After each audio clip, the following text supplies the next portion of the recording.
Hi student, ठोस अवस्था के लेक्चर नंबर 9 में आप सभी का स्वागत है। आज हम पढ़ेंगे त्रिज्यीय अनुपात, जिसको रेडियस रेशियो भी कहा जाता है और जिसको कैपिटल आर और स्मॉल आर इस तरीके से रिप्रेजेंट भी किया जाता है। अब रेडियस रेशियो का ज़रूरत हमें कब पड़ता है? तो रेडियस रेशियो अर्थात त्रिज्यीय अनुपात का ज़रूरत पड़ता है हमको आयनिक यौगिक हम उन यौगिकों को कहते हैं अर्थात वे कंपाउंड को कहते हैं जिसमें धन आयन और ऋण आयन होते हैं, अर्थात कैट आयन और एनायन होते हैं।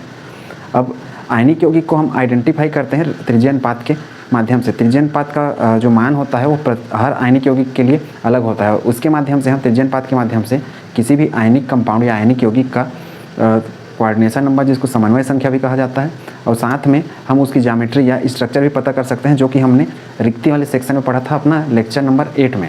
अर्थात लेक्चर नंबर 8 में हम अलग अलग रिक्ति पढ़ते थे अलग अलग कंपाउंड में। चूँकि हमारा जो यूनिट का नाम है वो ठोस अवस्था है, तो इसमें हम आयनिक टाइप के जो ठोस हैं जिनके धन आयन और ऋण आयन होते हैं वो आपस में मिलकर आयनिक क्रिस्टल बनाते हैं। तो हम उसकी बात कर रहे हैं कि क्रिस्टल में लैटिस कहाँ बनेगा, अर्थात जालक बिंदु कैसे बनेगा और पूरा उसका यूनिट सेल किस टाइप का बनेगा, वो सारा चीज़ पढ़ेंगे। और हम इस सेक्शन में त्रिज्यीय अनुपात के माध्यम से हम जो आयनिक यौगिक है उसको हम पहचान पाएंगे आसानी से। तो चलिए अपना लेक्चर स्टार्ट करते हैं। हम जानते हैं कि जो आयनिक यौगिक होता है, आयनिक यौगिक जिसको आयनिक कंपाउंड कहते हैं, उनके बीच में क्या होता है, आयनिक बंध होता है जिसमें धन आयन ऋण आयन होते हैं। तो आयनिक यौगिक में दो टाइप के आयन होते हैं, एक को कहा जाता है धन आयन और दूसरे को कहा जाता है ऋण आयन। अब धन आयन यदि है तो हम जानते हैं कि हमारा परमाणु गोल शेप का होता है, तो गोल शेप होगा तो जो उसका धन आयन रहेगा वो भी गोल शेप का रहेगा और उसकी भी अपनी एक क्या होगी, त्रिज्या होगी, जिसको रेडियस भी कह सकते हैं। तो धन आयन को हम अंग्रेजी में कहते हैं कैट आयन और इसकी त्रिज्या यदि मानूँ तो आर, और आर का अर्थ होता है रेडियस जिसमें स्मॉल आर। चूँकि धन आयन है तो इसकी पहचान के लिए यहाँ पे मैं आर प्लस लगा देता हूँ, और ये ऋण आयन है तो इसकी त्रिज्या को मैं आर माइनस के रूप में दर्शा देता हूँ।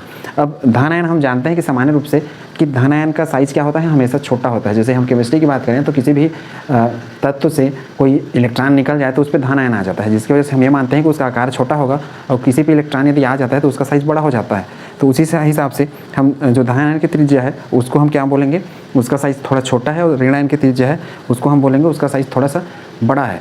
लेकिन ऐसा हमेशा नहीं होगा, किसमें, क्रिस्टल के केस में। तो आयनिक यौगिक में दो हिस्से से होता है, एक होता है धन आयन, दूसरा ऋण आयन होता है।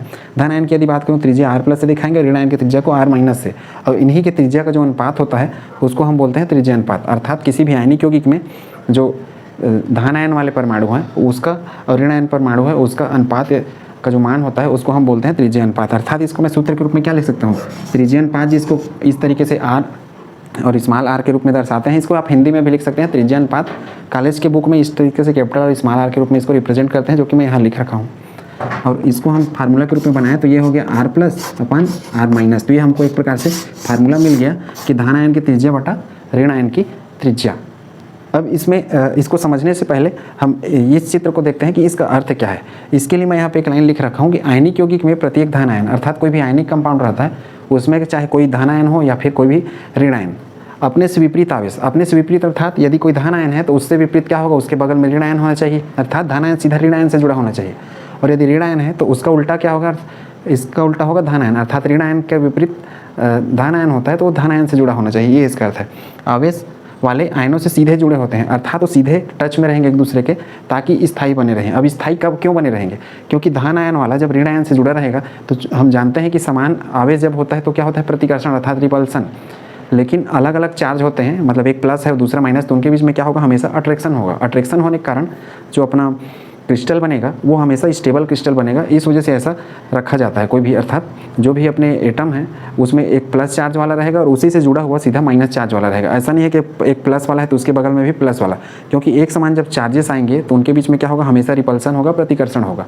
उम्मीद है कॉन्सेप्ट आपने समझ लिया हो। अब यदि हम आयनिक यौगिक की बात करें तो उसमें जो त्रिज्या अनुपात रहता है वो इस हिसाब से उसको सेट करते हैं कि जैसे मान लो हमारा ये पहला स्ट्रक्चर में ये बाहर में जो गोले दिख रहे हैं ये मैं मान लेता हूँ ऋण आयन वाले हैं ये सब, और इसके बीच में जो ये छोटा सा दिख रहा है रेड कलर का ये क्या है, धन आयन वाला। लेकिन देखिए ये पूरा फिट नहीं हुआ है, इसमें गैप है। तो इससे होगा क्या कि दो ऋण आयन वाले और तीसरा ऋण आयन वाला ये सब एक दूसरे से जुड़े हुए हैं। तो इससे क्या होगा, इससे इनके बीच में प्रतिकर्षण होगा। प्रतिकर्षण होगा तो क्या होगा, ये दूर दूर भागना चाहेंगे ना कि चिपकना चाहेंगे, जिससे इस टाइप का जो क्रिस्टल बनेगा। कहने का अर्थ है कि आपस में परमाणु एक समान चार्ज वाले यदि जुड़े रहें और इसके बीच में जो गैप बन रहा है, अर्थात जो जिसको रिक्ति बोल रहे हैं, उसमें जो हमारा परमाणु है जो कि मैं इस केस में धन आयन लिया हूँ और इसको हम यदि उल्टा कर दें, अर्थात इसको मैं इसको धान कर दूं तीनों को, तो अंदर में ऋण आयन भी समा सकता है। कहने का अर्थ है कि जरूरी नहीं है कि अंदर में जिसको हम रिक्ति बोल रहे हैं, ये वाला जो पोर्शन है ये रिक्ति कहलाएगा, जिसको हमने वाइट्स नाम से पढ़ा हुआ है अपने जो लेक्चर 8 है उसमें।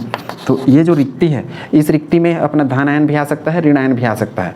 लेकिन हम मैक्सिमम जो उदाहरण पढ़ेंगे उसमें हमेशा धन आयन को ही रिक्ति में पाएंगे, अर्थात उसका साइज चूंकि छोटा होता है ये हम मान के चलते हैं अपने केमिस्ट्री के लॉजिक को लगाते हुए। इस कारण धन आयन हमेशा अंदर रहेगा रिक्ति वाले जगह में, और ऋण आयन क्या रहेंगे, बाहर रहेंगे। लेकिन कुछ एक केस में जैसे कैल्शियम फ्लोराइड और सोडियम ऑक्साइड, ये केस उनके अपवाद भी दिखाएंगे, अर्थात उस केस में क्या रहेगा, अंदर में ऋण आयन रहेगा और बाहर में धन आयन रहेगा। तो बिल्कुल भी कंफ्यूज नहीं होना है कि हमेशा ऋण आयन बाहर रहेगा और धन आयन अंदर रिक्ति में जाएगा। रिक्ति में ऋण आयन भी जा सकता है, और बाहर ये जो जिसमें मैंने ऋण का निशान लगा रखा है ये सब धन आयन वाले भी हो सकते हैं। हम यहाँ भी सिर्फ रेफरेंस के रूप में ले रहे हैं ऋण आयन बाहर वाले और धन आयन अंदर वाले, जो कि मैक्सिमम आपको बुक में यही चीज़ मिलेगा कि ऋण आयन बाहर रहते हैं और रिक्ति के अंदर धन आयन रहता है। ठीक, अब इस केस में क्या हुआ कि ये सब एक दूसरे से जुड़े हैं, तो चूंकि एक जैसे चार्ज है इनमें, ये भी ऋण ये भी ऋण, तो इनमें क्या होगा, प्रतिकर्षण होगा अर्थात रिपल्सन होगा, इससे एक दूसरे को दूर भगाने का प्रयास करेंगे। और अंदर में जो रिक्ति के अंदर हमारा जो धन आयन है उसका साइज इतना छोटा है कि इनसे भी दूरी है, इनसे भी दूरी है का अर्थ है कि इसका साइज यदि बड़ा होता तो ये सीधा इनसे टच कर लिया रहता, टच करता तो चूंकि ये क्या है, धनावेश वाला है, हमारा जो रिक्ति के अंदर जो बैठा हुआ है वो धनावेश है, तो धन और ऋण जब पास होते तो इनके बीच में क्या होता, आकर्षण होता, और जो हमारा क्रिस्टल बनता वो स्थायी बनता।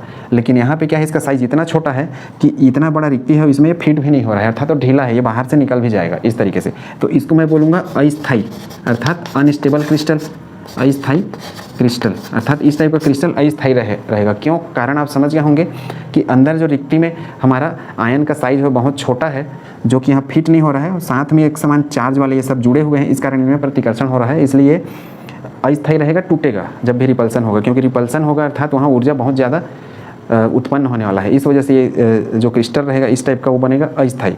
अब सेकंड कंडीशन देखिए, तो पहला हो गया, सेकंड में जो रिक्ति है इसके अंदर पूरा हमने फिट कर दिया है, किसको, जो धन आयन है उसको, सेम ऐसा ही।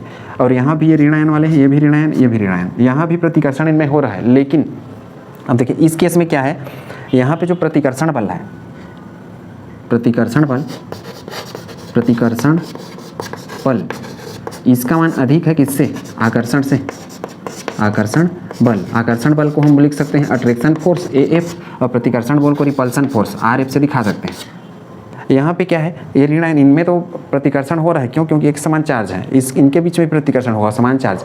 लेकिन अंदर में हमारा धन आयन वाला क्या है, धन आयन वाला परमाणु बैठा हुआ है, चूंकि ये पूरा इससे चिपक गया है, अर्थात ये जो हमारा ऋण आयन वाला है उसको टच कर रहा है, अर्थात ये पूरा परफेक्टली फिट हो गया है इसके अंदर।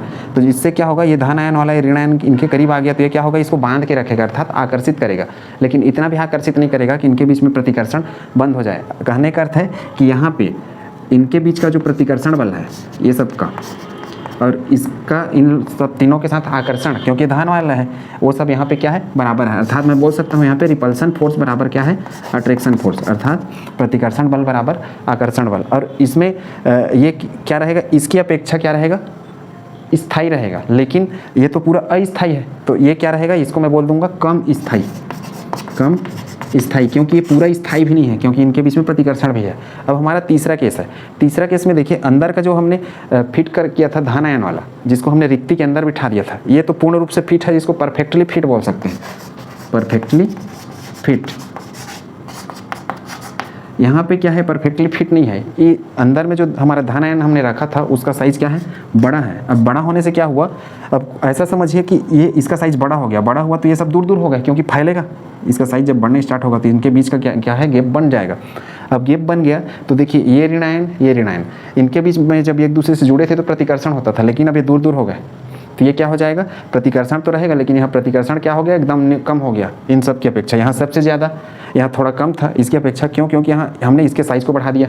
अब यहाँ हमने इसके साइज़ को बढ़ा दिया, लेकिन इनके बीच का गैप भी बन गया, इससे क्या हुआ, इनके बीच प्रतिकर्षण बहुत कम हो गया। लेकिन प्रतिकर्षण कम हो गया का अर्थ है रिपल्सन कम हो गए दूरी बढ़ने के कारण।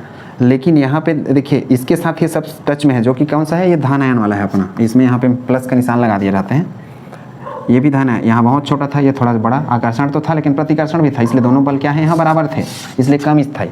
इसमें क्या है, इनके बीच प्रतिकर्षण तो कम हो गया लेकिन ये इससे टच में है तो ये तीनों का आकर्षण इसके प्रति क्या है, बढ़ गया। तो यहाँ पे मैं क्या बोल सकता हूँ, रिपल्सन फोर्स अर्थात प्रतिकर्षण बल यहाँ कम है और अट्रैक्शन फोर्स क्या है, अधिक है, अर्थात आकर्षण बल बढ़ गया। किनके बीच, ये धन आयन जिसको केट आयन भी कहते हैं और ये ऋण आयन अर्थात एन आयन के बीच, अर्थात तीनों का आकर्षण इसके प्रति बढ़ गया प्रतिकर्षण की अपेक्षा। प्रतिकर्षण इसलिए नहीं हो रहा है क्योंकि इनके बीच में इस तरीके से गैप आ गया, दूरी आ गया।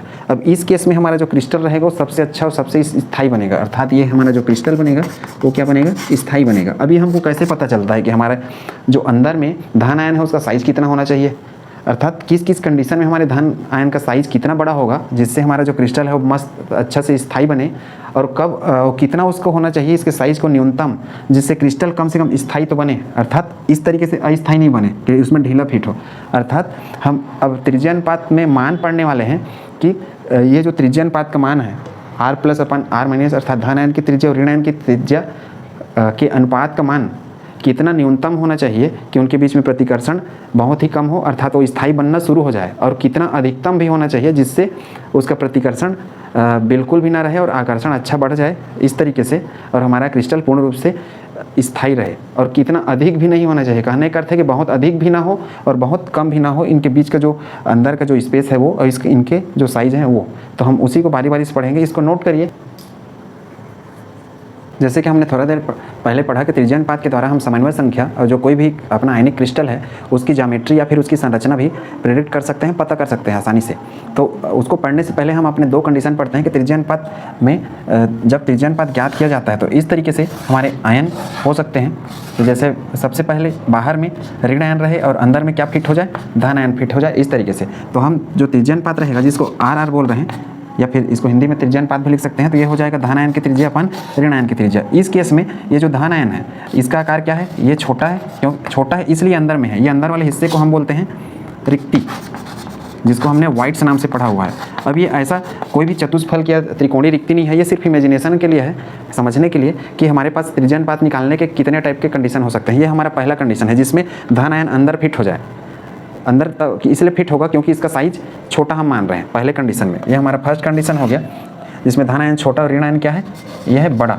अब यदि हम दूसरा कंडीशन लें तो दूसरा कंडीशन में क्या होता है कि इसी तरीके से ऐसा हमारा आयन रहेगा, ये धन आयन बाहर में और ऋण आयन क्या है, अंदर में।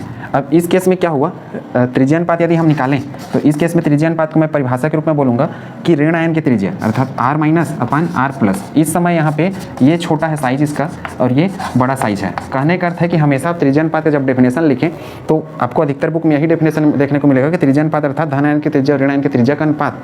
लेकिन जरूरी नहीं है हमेशा धन आयन छोटा रहे, धन आयन कभी बड़ा भी हो सकता है, अर्थात इस तरीके से। अब ये किस केस में देखने को मिलेगा धन आयन बड़ा वाला, ये आपको इनके उदाहरण में देखने को मिलेगा कैल्शियम फ्लोराइड और सोडियम ऑक्साइड Na2O में, जो कि बहुत रेयर केस में ये अपवाद दिखाते हैं। इसमें क्या रहता है, इनके ठीक विपरीत रहता है। और मैक्सिमम केस में हम यही चीज़ पढ़ेंगे कि धन आयन की त्रिज्या और ऋण आयन की त्रिज्या, अर्थात हर बार जो रिक्ति रहेगा हमारा उसमें धन आयन फिट बैठेगा और ऋण आयन क्या रहेगा, बाहर रहेगा। बाहर रहेगा का अर्थ है कि हमारा क्रिस्टल जालक बनाएगा ऋण आयन, और जो जालक के बीच में खाँच बनेंगे। कहने का अर्थ ये यदि मेरा क्रिस्टल है तो इसके बीच में जो खाँच बनेगा इनमें बनेगा हमारा ये जो धन आयन है वो, और ये जो जितने यहाँ पे हमारे परमाणु रहेंगे ये सब परमाणु जो कि जालक बनाने का काम करेंगे वो हमारे ऋण आयन रहेंगे। और यही केस हम पढ़ेंगे।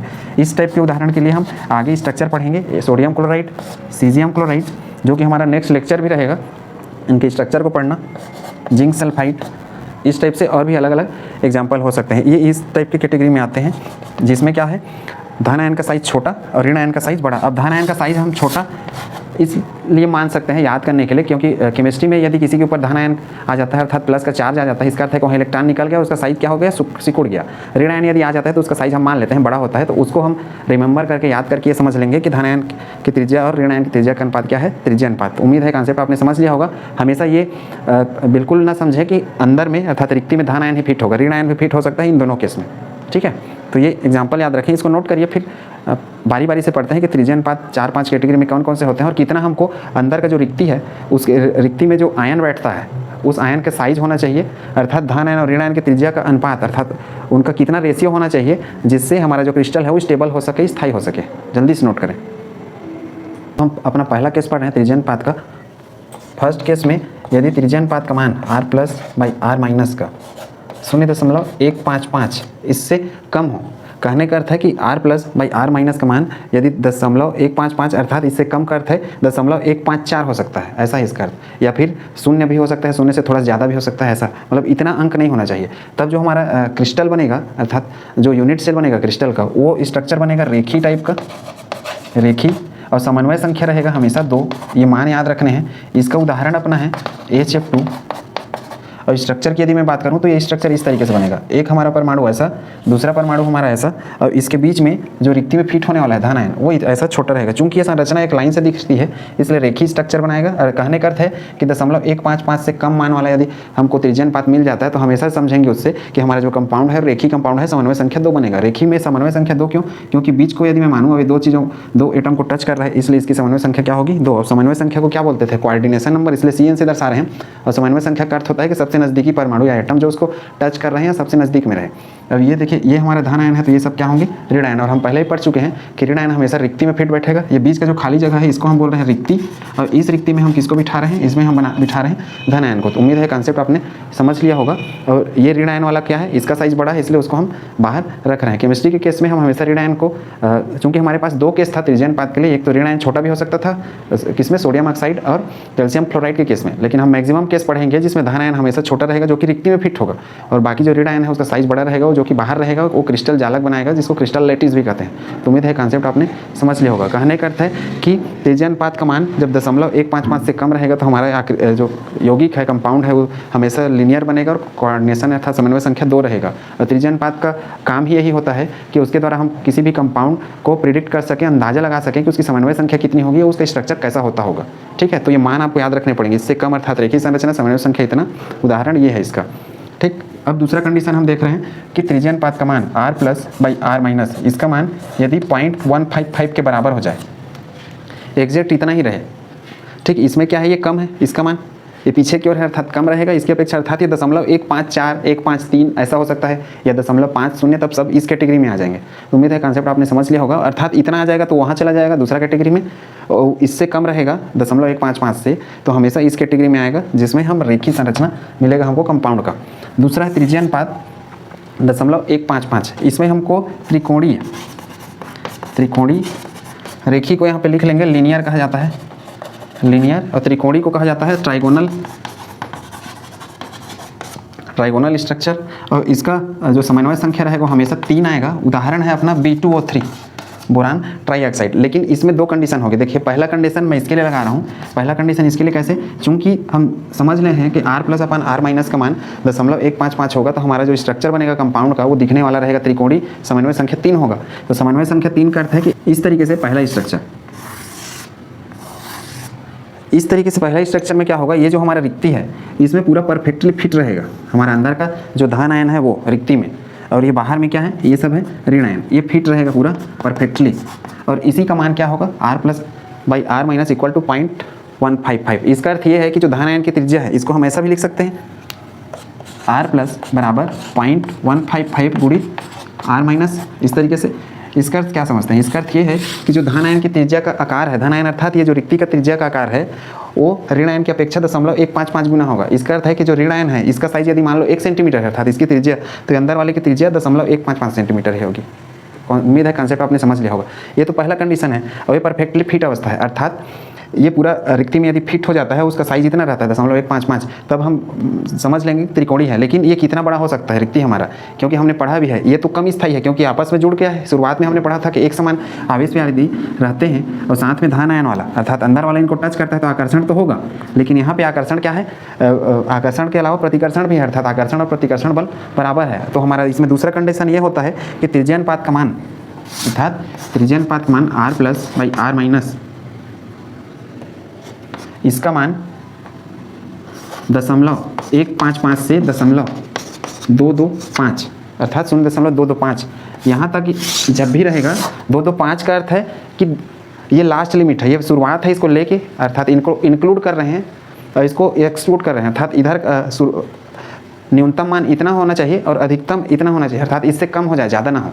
0.224 तक हो सकता है, 0.225 यदि पूरा हो जाएगा तब हम पहुंच जाएंगे टेट्रागोनल अर्थात चतुष्फलकी। तो उम्मीद है कॉन्सेप्ट आपने समझ लिया होगा। अर्थात ये अंतिम मान, ये शुरुआत का इतना हो सकता है न्यूनतम, जो कि ऐसा स्थिति दिखेगा, और अधिकतम तक पहुँचते पहुँचते अर्थात इसका साइज जब बड़ा हो जाएगा तो ये हमको ऐसा दिखने लगेगा,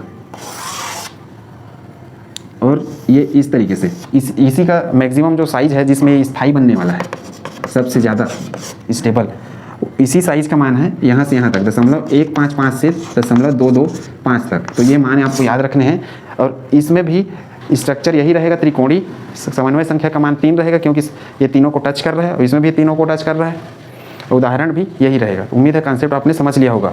अर्थात समन्वय संख्या का मान 0.155 से 0.225 के बीच जब होगा तो हमारा स्ट्रक्चर आएगा त्रिकोणीय और परफेक्टली रहेगा R+/R-, तो भी हमारा स्ट्रक्चर क्या आएगा, त्रिकोणीय। ये न्यूनतम मान है और ये अधिकतम, यहाँ पे मैं लिख देता हूँ, न्यूनतम इतना होना चाहिए और ये क्या है, अधिकतम। अर्थात 0.225 से आगे ना बढ़े, उससे कम रहे, 0.224 तक। ठीक है, तो उम्मीद है कॉन्सेप्ट आपने समझ लिया होगा। इसको नोट करिए। फिर हम और 2 कंडीशन पढ़ते हैं, चतुष्फलकी और अष्टफलकी वाले। अर्थात तीसरा कंडीशन R+/R-, इसका मान यदि 0.225 आता है, ठीक है, अर्थात त्रिज्या अनुपात का मान इतना आता है, इसको हम इस तरीके से भी लिख सकते हैं।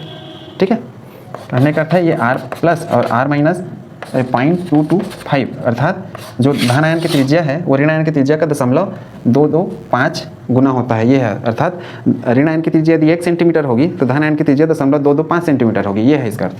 ठीक है, अब इसमें देखिए इस टाइप के में चतुष्फलकी ये स्ट्रक्चर का कंपाउंड रहेगा। अर्थात इस त्रिज्या अनुपात के मान से हमको ये पता चलेगा कि हमारा जो कंपाउंड है वो चतुष्फलकी है और समन्वय संख्या है।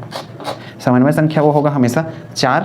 उदाहरण में हम इसका पढ़ते हैं जिंक सल्फाइड ZnS। अब इसके लिए मैं स्ट्रक्चर ड्रा कर रहा हूँ। इसके लिए स्ट्रक्चर कुछ इस तरीके से बनेगा। चूंकि ये परफेक्टली फिट अवस्था है, जैसे ये परफेक्टली फिट है, लेकिन जब हम इसके साइज़ को जब बड़ा कर रहे हैं तो कितना बड़ा करेंगे, ऐसा नहीं है कि साइज़ को बड़ा करते जाएंगे तो इनके बीच में आकर्षण बना रहेगा। ऐसा नहीं है कि ज़्यादा बड़ा कर देंगे तो सीधा अलग हो जाएगा। ये इतना ही बड़ा होगा जब तक इनके बीच में टच रहेगा, और ये टच का जो सीमा है वो ये है 0.155 से 0.225 तक। ठीक है, तो ये अब देखिए ये हम रख रहे हैं। अब इसके अंदर मैं फिट कर रहा हूँ ये धन आयन वाले को, ये जो खाली जगह है उसमें जिसको रिक्ति कह रहे हैं, त्रिकोणीय रिक्ति, ये ऋण और ये भी ऋण। अब इसके ऊपर में मैं एक और रख रहा हूँ, अर्थात ये जो रिक्ति है इसके ऊपर में एक और बॉल। तो ये स्ट्रक्चर कैसे कुछ बन रहा है, ये ऐसा बन रहा है स्ट्रक्चर। ठीक है, तो ये अंदर का जो रिक्ति है ये है चतुष्फलकी रिक्ति। तो इस तरीके से, और ये जो रिक्ति है इसी का मान है रिक्ति, अर्थात ये जो त्रिज्या है ना उसी को हम रिक्ति की त्रिज्या बोल रहे हैं। धन आयन अर्थात धन आयन मतलब जो रिक्ति के अंदर धन आयन बढ़ता है उसी को हम धन आयन की त्रिज्या भी बोल देते हैं, रिक्ति की त्रिज्या भी बोल देते हैं, जिसको हमने किसमें वाइड्स अर्थात रिक्ति वाले में पढ़ा है। अर्थात हमने रिक्ति वाले में क्या पढ़ा है, जो धन आयन था इसको हम रिक्ति पढ़ रहे थे स्मॉल r लिख के, और ऋण आयन था उसको हम कैपिटल R लिख रहे थे। ये जो बड़ा साइज का अर्थात जो ऋण आयन बन रहा है उसके लिए, तो कन्फ्यूज नहीं होना है, दोनों एक ही चीज़ है। हम यहाँ पे चूंकि त्रिज्या अनुपात पढ़ रहे हैं इसलिए हम धन आयन और ऋण आयन लगा रखे हैं। वहाँ पे हम त्रिज्या अनुपात नहीं पढ़ते थे इसलिए धन आयन और ऋण आयन नहीं लगाते थे, है वही चीज़ सेम। अब ये तो पहला कंडीशन हो गया, अर्थात इसका ये जब परफेक्टली फिट होगा, अर्थात इस डिब्बा में पूरा फिट हो जाएगा ये हमारा धन आयन इस रिक्ति में, तो उसका मान रहेगा R+/R-, अर्थात त्रिज्या अनुपात का मान 0.225। अब यदि मान लो इसका साइज बड़ा हो गया तो क्या होगा, तब ये कुछ इस तरीके से दिखना स्टार्ट हो जाएगा, दूर दूर हो जाएंगे सब, और दूर दूर होंगे तो इसमें क्या रहेगा, आकर्षण रहेगा इनके बीच में। अब इसके ऊपर में जो है ये भी कुछ इस तरीके से दूर दूर हो जाएगा, है वही चीज़। लेकिन अब देखिए इसमें अंतर क्या है, ये दोनों यहाँ चिपके हुए हैं सब तीनों, यहाँ सब अलग अलग हो गए हैं। अलग अलग होने के कारण क्या है, यहाँ आकर्षण ज़्यादा है। और ये कितना बड़ा हो सकता है अंदर का रिक्ति, अर्थात इसका साइज़ कितना बड़ा हो सकता है धन आयन का। कहने का अर्थ है कि धन आयन की त्रिज्या कितनी हो सकती है, साइज का अर्थ होता है आकार, और आकार हमेशा पता किया जाता है किसी भी त्रिज्या से, क्योंकि वृत्त का हम जितना बड़ा त्रिज्या लेते हैं उतना बड़ा साइज बनता है, अर्थात आकार बनता है। बस वही चीज़ यहाँ भी है कि इसकी त्रिज्या कितनी होगी कि इनके बीच में आकर्षण रहे और हमारा जो क्रिस्टल है वो स्थायी बना रहे। तो इनका जो रेंज है वो ये है 0.225 से 0.414 तक। तो ये याद रखना है, अर्थात R+/R- बराबर इतना। कहने का अर्थ है कि 0.225 यदि मान देता है कहीं पर तो हमेशा हम मानेंगे हमारा जो स्ट्रक्चर रहेगा चतुष्फलकी रहेगा, यौगिक का, कंपाउंड का। समन्वय संख्या हमेशा 4। क्यों 4? क्योंकि देखिए 1 2 3 4, ये 4 पीछे 3 और इस सामने इस तरीके से, अर्थात 3 गेंद को हमने रखा है, बीच में खाली जगह में एक छोटा गेंद रखा है और उसके ऊपर एक और गेंद रख दिया है, तो टोटल 4 चारों को टच कर रहे हैं, इसलिए समन्वय संख्या 4, जिसको CN से दर्शा रहे हैं, कोऑर्डिनेशन नंबर। तो उम्मीद है कंसेप्ट आपने समझ लिया होगा। ये मान याद रखने हैं, ये न्यूनतम मान है, न्यूनतम इतना होगा तो चतुष्कोणीय, और अधिकतम इतना होगा, इससे ज़्यादा ना हो कम हो जाएगा, अर्थात 0.413 हो जाइए। ठीक है, तो उम्मीद है कॉन्सेप्ट आपने समझ लिया होगा। इस तरीके से हमने दो अलग अलग डाटा पता कर लिया, एक तो ये न्यूनतम वाला और एक ये, अर्थात ऐसा वाला हमको मान याद रखना है, यहाँ से यहाँ तक इसका रेंज, और उसके बाद देखिए 0.225 के बाद ये आगे बढ़ रहा है, यहाँ से 0.225 से 0.414 तक, इसको नोट करिए। फिर हम अगला अष्टफलकी जिसमें बनेगा त्रिज्यीय अनुपात के आधार पर, उसको पढ़ना स्टार्ट करते हैं। चौथा है, यदि त्रिज्यीय अनुपात का मान अर्थात r+r- का मान 0.414 आता है, तो हम समझेंगे कि अपना, तो हमें ये पता चलेगा इससे कि हमारा जो कंपाउंड रहेगा वो अष्टफलकी अर्थात ऑक्टाहेड्रल, और इसमें देखिए यहाँ पे क्या है 0.225 आता था तो चतुष्फलकी, अर्थात इसको हम क्या बोल सकते हैं, टेट्राहेड्रल, टेट्राहेड्रल, और ये क्या है, ऑक्टाहेड्रल। साथ में समन्वय संख्या जिसको कोऑर्डिनेशन नंबर बोलते हैं वो होता है 6। उदाहरण की यदि मैं बात करूं तो इसका उदाहरण है सबसे अच्छा सोडियम क्लोराइड। ठीक, सोडियम क्लोराइड इसका सबसे अच्छा उदाहरण है। अब यदि हम इसके स्ट्रक्चर की बात करें तो इसका स्ट्रक्चर कुछ इस तरीके से बनता है कि पहले लेयर पे इस तरीके से 3 एटम, और दूसरे लेयर पे, अब देखिए यहाँ पे बीच में खाली जगह बन रहा है, तो दूसरे लेयर पे इस तरीके से पहला, दूसरा और तीसरा। अब देखिए नीचे में 3 और ऊपर में 3, इसको हमने अष्टफल की रिक्ति अर्थात वाइट्स में पढ़ा है, सेम यही स्ट्रक्चर। इसके बीच में ये अंदर में ये हमारा क्या बनेगा, परफेक्टली फिट, कौन क्या बनेगा, धन आयन वाला, और बाकी जितने भी हैं वो क्या है, सब के सब ऋण आयन है ये सब। तो इस टाइप का जो त्रिज्यीय अनुपात रहेगा इसके अंदर का वो मान है 0.414। इसका अर्थ ये है कि जो अंदर में रिक्ति है इसकी त्रिज्या 0.414 होगी, और बाहर में जो ऋण आयन है उनका जो साइज रहेगा, जैसे मान लो मैं 1 सेंटीमीटर बोल रहा हूँ, इस बाहर में जितने ऋण आयन है उनका साइज, तो अंदर का साइज रहेगा 0.414। तो उम्मीद है कॉन्सेप्ट आपने समझ लिया होगा। और इसका स्ट्रक्चर यदि हम और क्लियर देखें तो ये ऐसा कुछ दिखता है वास्तव में, जैसे सल्फर हेक्साफ्लोराइड का स्ट्रक्चर रहता है इस तरीके से, ऐसे करके ये ऐसा, और ये इस तरीके से इसका स्ट्रक्चर बनता है कुछ, ये ऐसा स्ट्रक्चर हो गया और एक स्ट्रक्चर हो गया इस तरीके से। तो ये जो हमें स्ट्रक्चर बनाया ये अष्टफलकी स्ट्रक्चर है। ठीक है, एक त्रिभुज ये देखिए, और दूसरा त्रिभुज कौन सा है, दूसरा त्रिभुज ये है। इसी चीज़ को हमने ऐसा बनाया है। देखिए सफ़ेद कलर वाला कैसा है, सफ़ेद कलर वाला हमारा त्रिभुज ऐसा है, और ये कलर वाला कैसा है, ये ऐसा है। मैंने यहाँ पे कलर चेंज कर दिया है, ये वाला त्रिभुज बस को लिया हूँ मैं, ये देखिए पहला और ये दूसरा। तो ये अष्टफलकी स्ट्रक्चर, 8 फलक दिखेंगे इसके, समन्वय संख्या 6 इसलिए क्योंकि अंदर का हिस्सा 6 को टच करेगा। अब सोचिए यदि इसका साइज बड़ा हो जाए तो कितना बड़ा हो, तो इसका जो त्रिज्यीय अनुपात बनेगा हमारा r+r- का, ये बनेगा 0.414 से 0.732 तक, ये लिमिट है। अर्थात न्यूनतम 0.414 होना चाहिए और अधिकतम 0.732, लेकिन 732 परफेक्ट नहीं होना चाहिए, 0.731 तक है, 732 और आगे का हिस्सा है। जैसे देखिए इसमें 0.225, ये तो इसका था चतुष्फलकी का, और इसका न्यूनतम अधिकतम कितना है 0.414, लेकिन 414 तो इसका है, तो ये क्या हो जाएगा 0.413 तक। लेकिन हमने ये लिमिट लगा रखा है कि इसके आगे नहीं बढ़ना चाहिए, इससे कम होए, अर्थात यहाँ से यहाँ तक इसके अंदर में आएगा, अर्थात चतुष्फलकी के लिए। अर्थात इस मान से हम पता करेंगे हमेशा कि हमारा जो स्ट्रक्चर बनेगा कंपाउंड का वो चतुष्फलकी बनेगा, समन्वय संख्या उसका क्या बनेगा, इस मान से हमको पता चलेगा अष्टफलकी रहेगा, ऑक्टाहेड्रल टाइप का, समन्वय संख्या 6 रहेगा। तो इस तरीके से इसको आपको याद करना है, अर्थात इन मान को यहाँ से यहाँ तक। अब इसको यहाँ से 0.732 अर्थात तो 0.731 तक रहेगा इसके हिस्से में, 732 दूसरे में चला जाएगा। जैसे यहाँ पे 0.414 है, अर्थात 413 तक इसमें आएगा चतुष्फलकी में, और 0.414 जब हो जाएगा मान तो वो आ जाएगा अष्टफलकी में। तो उम्मीद है कॉन्सेप्ट आपने समझ लिया होगा, इसको नोट करिए। फिर हम लास्ट टाइप का त्रिज्यीय अनुपात पढ़ते हैं। 5वां केस हम पढ़ रहे हैं। यदि त्रिज्यीय अनुपात का मान r+r- ये आता है 0.732, अर्थात देखिए ये जहाँ पे हमने खत्म किया है, इसको थोड़ा सा देखिए, ये तो परफेक्टली फिट वाला था। यदि हम इसके साइज को बढ़ाएं, अर्थात परफेक्टली फिट करते हैं कि ये जो रेड वाला है ये रिक्ति यहाँ पे है, ये अंदर वाला हिस्सा, उसको हम बोल रहे हैं अष्टफलकी। चूँकि इसका स्ट्रक्चर अष्टफलकी है इसलिए अष्टफलकी, और अंदर में जो खाली जगह है उसको अष्टफलकी रिक्ति हम पढ़ते थे। ठीक है, और इसी रिक्ति में जो हमारा आयन है उसी का साइज है वास्तव में 0.414, और ये कितना बड़ा साइज हो सकता है, वो यहाँ तक हो सकता है 0.414 में, तो इस तरीके से पूरा फिट हो जाएगा परफेक्ट। और इससे ज़्यादा होगा तो वो अधिकतम इतना तक बढ़ सकता है। उससे आगे हमारा जो क्रिस्टल बनेगा वो अस्थायी बनेगा, अनस्टेबल बन जाएगा, जो कि हमने शुरुआत में पढ़ा था 3 अलग अलग कंडीशन के हिसाब से। स्टेबल होने के लिए अलग अलग आवेश के साथ जुड़ा होना चाहिए, या तो परफेक्टली फिट हो या थोड़ा सा एक निश्चित रेंज पर, वो रेंज यही है इस तरीके से अलग अलग कंडीशन पे। तो रेंज आपको याद रखने हैं, काम आने वाला है आपको।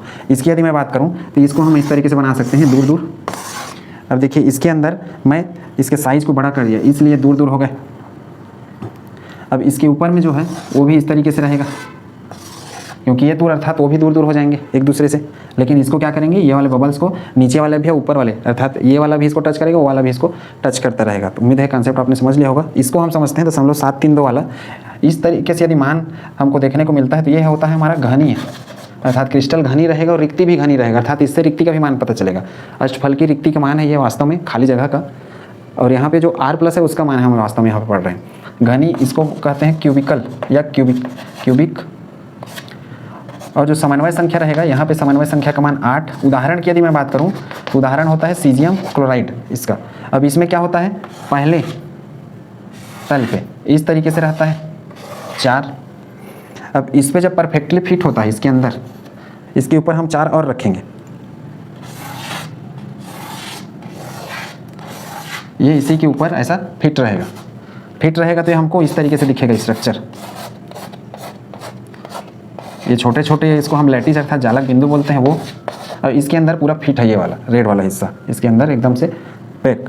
तब इसका मान है ये 0.732। लेकिन इसका रेंज, इसको हम कितना बड़ा कर सकते हैं ताकि स्थायी बना ही रहे, अर्थात ज़्यादा स्थायी बन सके। तो इसका रेंज है R+। ये तो इसके लिए डायग्राम बना है, इसका रेंज है 0.732 से 1 तक, अर्थात जो त्रिज्या अनुपात का मान है वो 1 से ज़्यादा नहीं होगा कभी। इसका कारण ये है कि R+/R- यदि मैं लिखूं तो हमेशा हम जानते हैं कि धन आयन की त्रिज्या का मान क्या होता है, हमेशा धन आयन की त्रिज्या ऋण आयन से छोटी होती है, हम मान के चलते हैं। यदि हम लॉजिक लगाएं तो ये, तो चूंकि ऊपर का मान हमेशा कम रहेगा और नीचे का मान हमेशा ज़्यादा रहेगा, तो सामान्य सी बात है 1 कभी नहीं आएगा। दोनों का मान जब बराबर रहेगा तभी 1 आएगा, और ऊपर का मान हमेशा कम, नीचे का मान हमेशा अधिक रहेगा, तो वो 1 से हमेशा कम ही रहेगा। अर्थात अधिकतम मान सिर्फ 1 हो सकता है, 1 से ज़्यादा नहीं होगा कभी त्रिज्या अनुपात। तो ये याद रखना है आपको, ठीक है। अर्थात रेडियस रेशियो का मान ये 1 का अर्थ है ये 0.999 तक है, ठीक। उम्मीद है कंसेप्ट आपने समझ लिया होगा। ऐसा यदि करें तो ये क्या हो जाएगा, इनके बीच में इस गैप बन जाएगा, ये चित्र ऐसा कुछ दूर दूर दिखना स्टार्ट होगा ऐसे, और ये इस तरीके से इसको टच करना शुरू करेगा, और ये वाले भी एक दूसरे से दूर रहेंगे। चूँकि इसके ऊपर में फिट होने वाला है तो हल्का हल्का हिस्सा इससे ऐसे दूर रहेगा, जिसको मैं डॉट डॉट करके दिखा रहा हूँ। उम्मीद है कंसेप्ट आपने समझ लिया होगा। 5वां के बाद हमारा अंतिम है 6वां टाइप का। 6वां, यदि त्रिज्या अनुपात का मान R+/R-, इसका मान 1 आता है, करेक्ट 1 आता है, तो भी हम समझेंगे कि घनी है आकार, और ये होता है स्पेशली BCC में, बॉडी सेंटर्ड क्यूबिक सेल में, उसी में सबसे अधिक R+/R-, अर्थात उस त्रिज्या अनुपात का मान 1 आता है। उम्मीद है कंसेप्ट आपने समझ लिया होगा। त्रिज्या अनुपात का मान आपको कैसे याद रखना है, उदाहरण स्पेशली याद रखने हैं। मान याद रहेगा तब आपको ये अष्टफल की चतुष्फल की इस तरीके से याद हो जाएगा। इसको नोट करिए, फिर मैं इसको टेबल के फॉर्म में कन्वर्ट कर देता हूँ, जिसको आपको याद करने में आसानी हो जाए।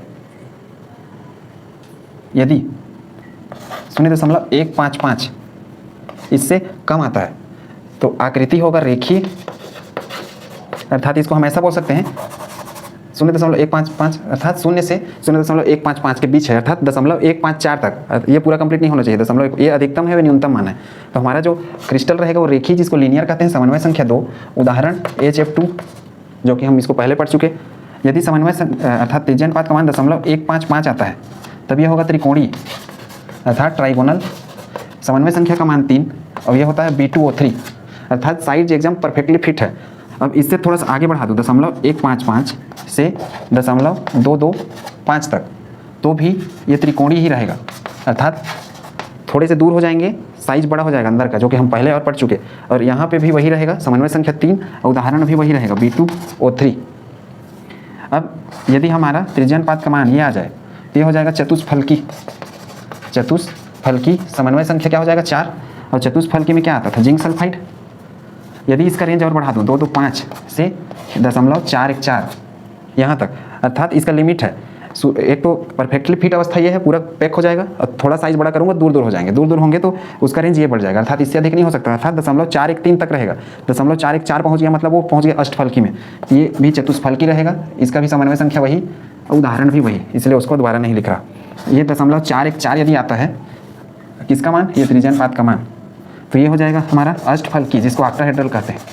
समन्वय संख्या 6, और मान हो जाएगा सोडियम क्लोराइड NaCl, अर्थात उदाहरण उसके सोडियम क्लोराइड। इसका रेंज यदि मैं बढ़ा दूं, ये तो परफेक्टली फिट अवस्था है, पूरा पैक हो जाएगा R+ वाला, यहाँ से 0.732 तक, तो भी ये क्या है, अष्टफलकी का रेंज है। समन्वय संख्या वही, और उदाहरण भी वही सोडियम क्लोराइड। अब इसका रेंज 0.732 करो तो ये होता है घनी क्रिस्टल इस तरीके से, समन्वय संख्या 8। और ये होता है सीजियम क्लोराइड। रेंज और बढ़ाएं 0.732 से 1 तक तो भी घनी, समन्वय संख्या 8, सीजियम क्लोराइड। यदि 1 कर दें परफेक्ट तो भी घनी, और ये होता है बीसीसी टाइप की में, बॉडी सेंटर अर्थात अंतः केंद्रित घनी सेल में, समन्वय संख्या अभी भी वही 8, उदाहरण भी अभी भी वही। उम्मीद है कंसेप्ट आपने समझ लिया होगा। इनको याद कैसे करना, टेबल के फॉर्म में रेंज बहुत इजीली याद हो जाएगा 0 से इतना। उसके बाद देखिए 0.155 से 0.225, उसके बाद फिर ये एक एक रेंज को याद कर लेंगे तो आसानी से आपको बीच के याद हो जाएंगे। अर्थात ये कैसे है, त्रिकोणीय अर्थात इनका सेट है, ये जिसमें टिक लगाए हैं उनको आपको याद करना है बस, तो ये आपको सेट याद हो जाएगा। ये रेंज जैसे याद हो जाएगा इससे 0.732 का अर्थ है 0.731 तक इस पे रहेगा, उससे अधिक बढ़ गया तो यहाँ पहुँच गया घनी पे। ये इनके रेंज हैं, इसी के आधार पर इनके क्वेश्चन बनाए जाते हैं। इसको नोट करिए, मेडिकल क्वेश्चन कर रहे हैं, क्वेश्चन को समझिए क्या है। इसी टाइप के क्वेश्चन अलग अलग बीच बीच के चीज़ें बदल कर दे दी जाती हैं। वहाँ पे आपको त्रिज्या को समझना रहेगा, त्रिज्या का मान कितना है और भाग देकर उत्तर निकालना रहता है। यदि सोडियम प्लस और Cl माइनस आयनों की त्रिज्याएं क्रमशः 95 पिकोमीटर और 81 पिकोमीटर हो तो सोडियम क्लोराइड क्रिस्टल की संरचना बताइए। अब इसे कैसे पता करेंगे, तो देखिए हमारा रेंज क्या था 0.155, ये 0 से, ये क्या था रेखीय था, ठीक। समन्वय संख्या कितना था 2, याद होना चाहिए आपको 0.155 से 0.225, ये क्या था त्रिकोणीय ट्राइगोनल। समन्वय संख्या कितना था 3, 0.225 से 0.414, ये क्या था चतुष्फलकी, उसके बाद 0.414 से 0.732, ये क्या था अष्टफलकी। समन्वय संख्या 6, समन्वय संख्या 4, समन्वय संख्या 3, 2 और 0.732 से 1, ये है घनी। समन्वय संख्या कितना इसका होता है 8। अब ये आपको रेंज याद होने चाहिए। अब देखिए यहाँ पे क्या है, इस मान को यदि मैं लिखूँ R+/R-, R+ अर्थात धन आयन, Na+ तो Na लिख देता हूँ, Cl- ये Cl-, Na+ अर्थात 95 हो गया ऊपर में, और नीचे क्या है 181। ये मान आता है 0.52, ये मान आता है 0.525, और इसमें साथ में कोई यूनिट नहीं होता ना, पिकोमीटर वाले कोई यूनिट नहीं होते। इसका कारण है कि ऊपर नीचे पिकोमीटर लिखूंगा तो कट जाएगा। तो ये रेंज देखिए 0.525, इसमें किसमें फिट बैठ रहा है 0.414 और 0.732। स्ट्रक्चर कैसा है अष्टफलकी। कभी कभी समन्वय संख्या पूछेगा, कभी स्ट्रक्चर पूछेगा, तो ये उसका उत्तर होगा अष्टफलकी। तो उम्मीद है कंसेप्ट आपने समझ लिया होगा। अर्थात इस तरीके से जो मान आएगा उसका हमको इनके साथ क्या है तुलना करना है, कौन से रेंज पे आता है। उम्मीद है चीज़ें आपने समझ ली होंगी। आज के लिए बस इतना ही। नेक्स्ट टॉपिक में हम मिलेंगे अलग अलग जो आयनिक यौगिक होते हैं उनके स्ट्रक्चर के साथ, जैसे सोडियम क्लोराइड, सीजियम क्लोराइड, इन सभी के स्ट्रक्चर के साथ। Thank you.